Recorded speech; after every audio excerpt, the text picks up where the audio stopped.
Le Blue Climate Summit s'est achevé hier avec des remises de prix spéciaux aux écoles ou encore le concert de l'océan.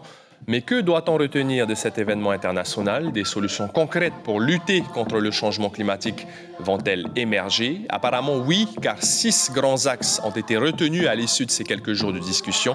Jeanne Everett, la directrice des programmes et opérations du Blue Climate Initiative, nous donne quelques exemples au micro de Mérénie Gomblin et Teiva Ribé. On a abouti à la fin avec 6 grands axes, et je parle d'axes parce que c'est vraiment plus que des projets ou 6 grands programmes, ou des trajectoires on va dire, que ce soit alors des exemples, par exemple il y en a une qui est autour des océans, des fonds marins, et la nécessité un peu de développer un programme pour comment est-ce qu'on peut avancer notre connaissance des fonds marins pour mieux les protéger, pour mieux anticiper les risques et gérer ces risques.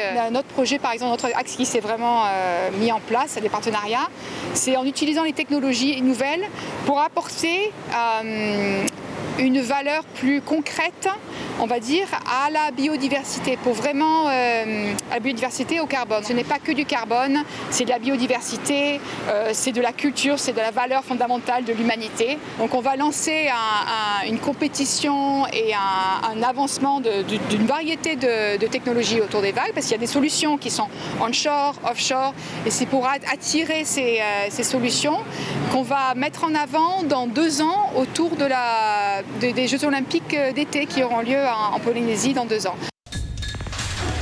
L'information en continu sur Polynésie la première, Internet et réseaux sociaux.